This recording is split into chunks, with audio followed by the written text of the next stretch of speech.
Yes, good morning. Today is April the 23rd, Saturday, here at Washington Family Church. And we're reading from the Cheon Seong Gyeong. And we're now on page 981, the mission of a church leader, and section 2, the public life of a church leader. Number 1, when I'm even a little late for a morning pledge service, I cannot hold up my head for the rest of the day. Such is the kind of life I live. Throughout the day and week, I cannot get a grip on myself.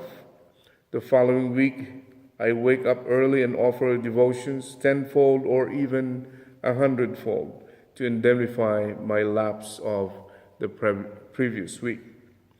Only after I have set such a condition can I feel at ease.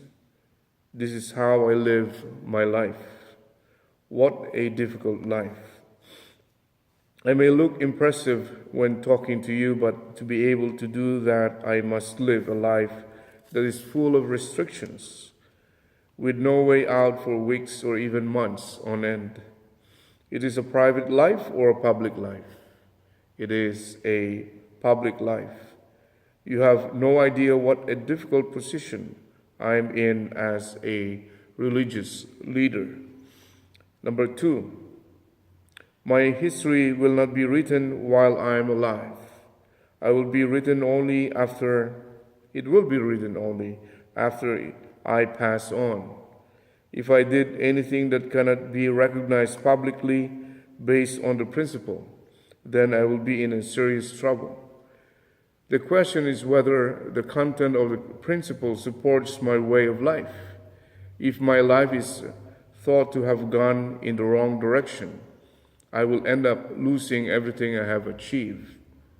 That is why a person in charge is in a difficult situation. A leader should not be the first to go to bed, no matter how tired he or she may be. He or she should not lie down until everyone else has gone to bed, and should be the last to finish praying. A leader should lead a life of faith and offer devotions, even if it means living in poverty with hardly anything to eat or wear. Such is the position of a leader. When a leader lives that way, he or she cannot go wrong, no matter what others think. Subtopic, the path of public righteousness. Number 3, even when you do something as ordinary as eating rice, you should consider whether your act of eating is public or private. When you eat a meal, eat for the 30 million people of Korea and for the people of the world. If you try to make the world exist for the sake of Korea, Korea will be reduced to ruin. If you try to make the world exist for the sake of the United States will be brought to ruin. The United States can prosper only when it exists for the sake of the world. Number 4, which should be higher, our direct relationship of love in the fallen world or our indirect relationship of love with God? We're now on page 982. We should place our indirect relationship with God higher than our direct love relationships in this world. If that is not the case, we need to elevate our level of love. When we form that bond with God, we create a place where everyone longs to be. It is a bond and a relationship that people respect, whether they want to or not. Then, what can we learn from it, and what should we do? We should learn how to love humanity. In today's world, many view our Unification Church members as having no bond with heaven and no relationship with God. We may appear so to them, but in fact we have that bond and we have a profound relationship with God. Since we have attained such a position, we need to manifest the love that God desires to give humanity.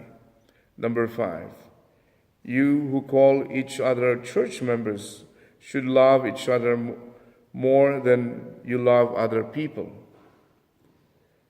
more than the things of this world. By truly loving one another, you create the environment of love that can expand to the world. In this regard, the important thing is how much you appreciate the life of each member. Ask yourself how much you value each of your fellow church members. Even in the fallen world, when a person is going through difficulties, other people help by giving whatever they can. If we cannot surpass the level of bonds and relationships, in the future we will be absorbed back into the fallen world. In that case, we cannot become the foothold for God to establish the bond that He so greatly hopes to make and with all people. Number 6, you leaders need to be clear in your standpoint. Otherwise, you will have a negative impact on your members. Whether you are in charge of a business or a church, you should be able to always love all the people with a public mind that is a caring heart, as though God has sent them to you. Care for your members as you would care for yourself. According to the law of public-mindedness, if you have the position of a leader, you should love all the people under your charge more than you assert yourself. Your standard in this matter should be higher than any existing relationship in Satan's world today. Otherwise, we cannot realize the kingdom of heaven that we desire. Number 7, if you do not attend church 3 weeks in a row, you might even encounter an accident. If you do not attend church for 1 week, a second week, and a third week, you will not feel at ease. You will not be able to say what is really on your mind. So instead, you will lie. If this happens repeatedly, you will grow estranged from the church and eventually you will cut yourself off completely. As can be seen, although we witnessed to numerous people, many of them were lost because we lacked a good follow-up system to take care of them. Therefore, rather than focusing on giving divine principle, lectures, and making new relationships, you should take responsibility for those who connected with us in the past and raise them to bear fruit. Number 8, as a public leader, your attitude is an important issue. Heaven is in the highest position. That is why Jesus said, "Whoever loves father and mother more than me is not worthy of me, and whoever loves son or daughter more than me is not worthy of me." In Matthew chapter 10, verse 37. Jesus said this to indicate He held the highest position. Heaven strives to love us and establish a bond with us from this highest position. Thus, when you go out and introduce God to other people, how should you approach them? First, do not treat them with disdain. Someone may look plain and simple, but although you cannot pinpoint it, you may get the feeling, he is like my elder brother, or she is like my elder sister. Or perhaps when the person turns around, you may feel, I have seen this person before. Surely, such a person is meant to have a connection with you. Number 9, when you witness to someone, how much importance do you place on that person's life? You need to reflect on this issue. A doctor is responsible to examine and strive to cure any patient who comes to see him. It does not matter if the doctor himself is ill. If that doctor is the only person who can cure the patient's ailment, and if the only way to cure the ailment is by performing surgery, then it is the doctor's duty to forget about his own pain, take up a scalpel, and work for hours using all his medical expertise to save that person's life. Such a doctor can be called a true doctor of doctors. If the doctor died immediately after completing the operation, he should be regarded as having ended his life as a true doctor. And if that last patient were cured, that person would never forget that the doctor had done, or what the doctor had done. The patient would even speak of it as the last words to his or her descendants. Number 10, leaders of this age should not consider themselves great.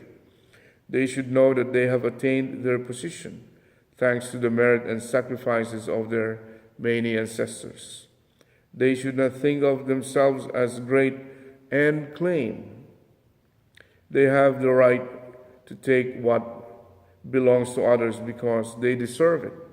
Rather, leaders should have the attitude that they must live a public life.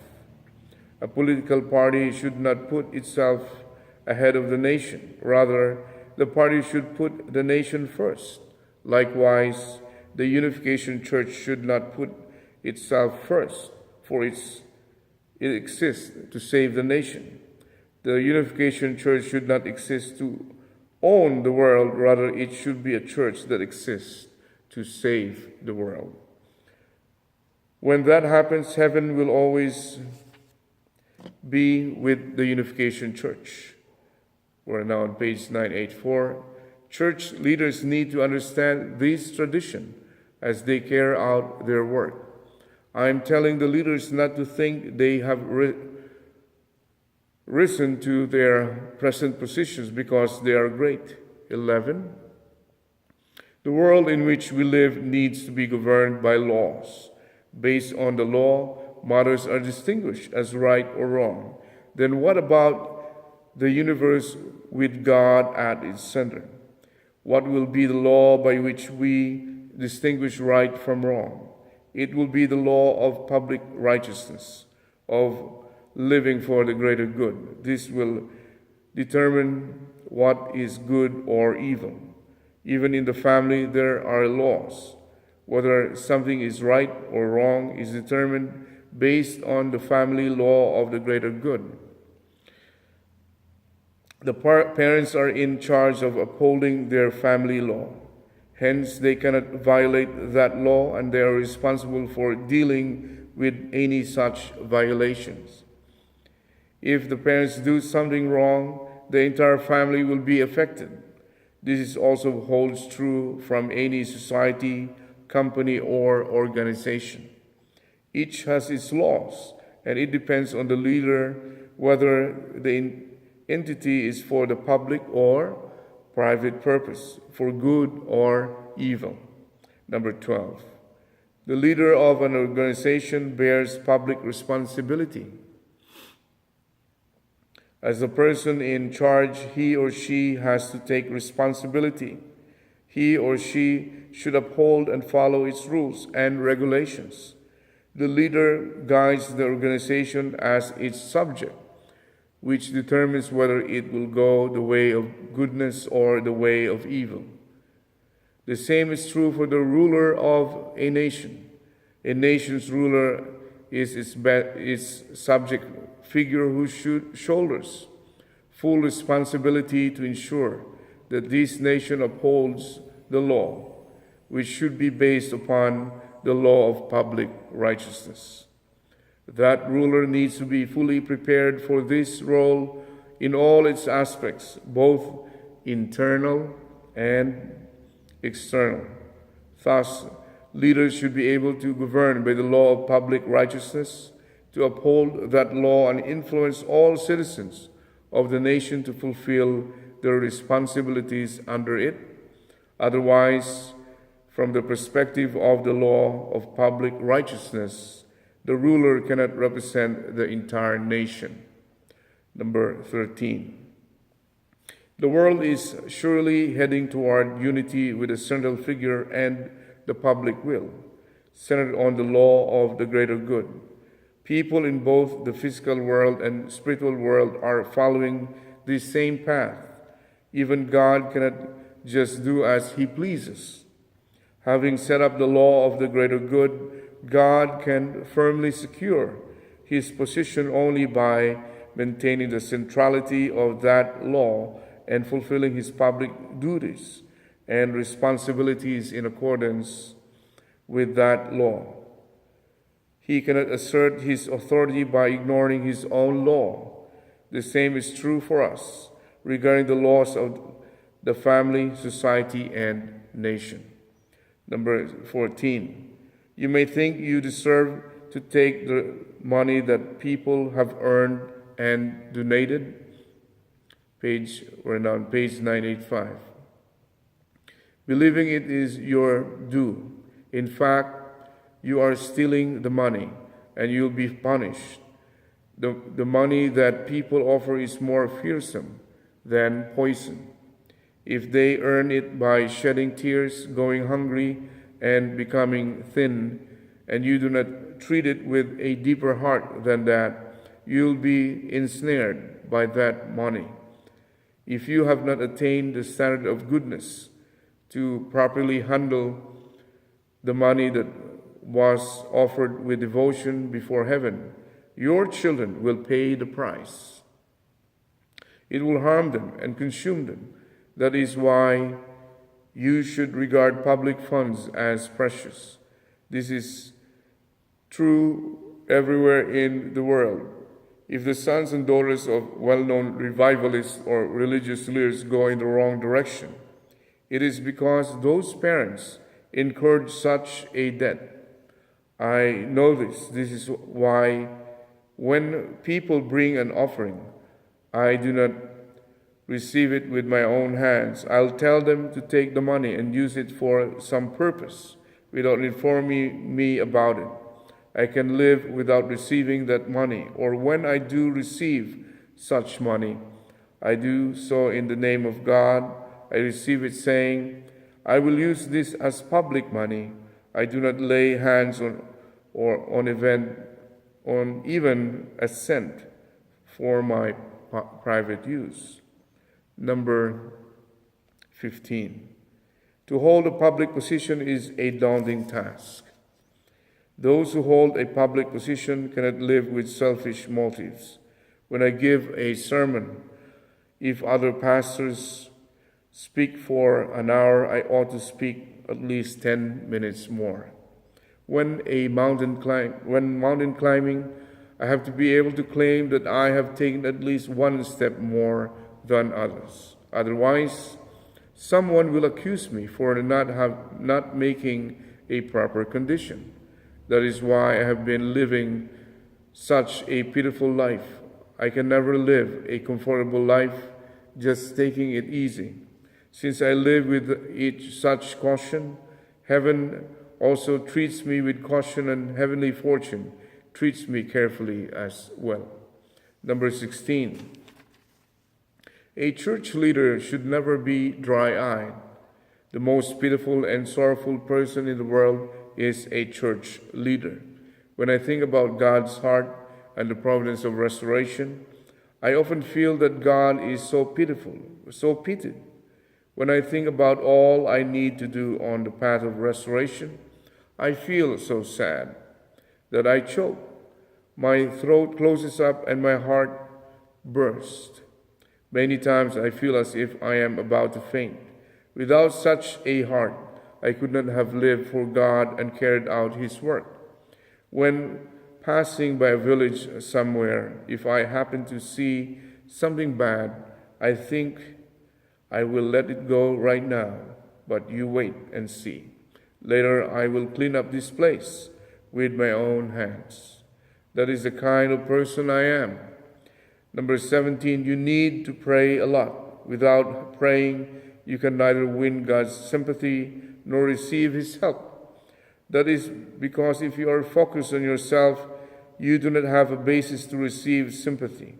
This is something to feel sad about. However, if you become someone with whom God can sympathize, you will never be lonely, even if you lie down in your room in the dead of winter on a cold floor that feels like a block of ice.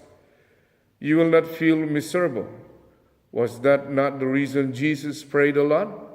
If you do not have time to pray, you should pray while you are walking down the street, or you can witness instead. That is, you can witness to others, substituting that for your daily prayer. Number 18, leaders need to give, not receive. When giving, they should not give the same thing over and over. They need to give something new. It is difficult to give sermon, isn't it? In giving lectures in the divine principle, you can just repeat what it says. But giving sermons is difficult because you should not give the same message repeatedly. When parents feed their beloved children, they pick and choose a variety of nutritious food. Likewise, you should not give the same message again and again. If you have nothing to give, pray to receive inspiration from God. Then feel what you have received from God to your church members. Discuss with Him what to feed them. Number 19, you certainly represent God. Sometimes you may pray without being entirely aware of the content, yet you are deeply moved by your own prayer. When you are in such a state, everyone present will be captivated by God and will recognize through personal experience that God is the driving force and the source of life. Through that experience, they will come to feel that they absolutely need God. To give people such powerful and moving experiences, your prayers are absolutely necessary. 20. People in charge should never be arrogant. A leader should be like a parent, a mother or father. The leader is a representative of God. The leader needs to invest greater effort than anyone else, day and night, and take responsibility to resolve all kinds of situations, whether spiritual or physical, internal or external. With a sincere heart, he or she should be the one to whom others come to advise, the subject partner of heart that people love more than they love their own parents. Without the ability to lead this way, one cannot fulfill the mission of a leader. So that ends our Hoon dok hae. Today and tomorrow we'll be reading The Way to Live for the Greater Good. So my name again is Athanasius Francis C.Catalan. I'm here reading for you the Hoon dok hae at Washington Family Church. And please hear this again. Read also the text yourself. I posted it in my timeline and the Facebook group, Global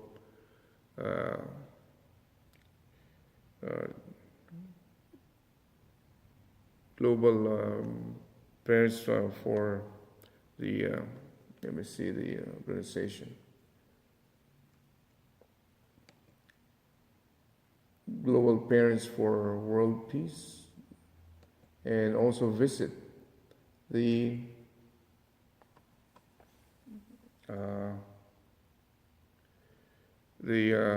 website www.familyfed.org, or even go to read the Divine Principle, which is our teachings, on the website www.divineprinciple.com, or even see it on Facebook, Divine Principle.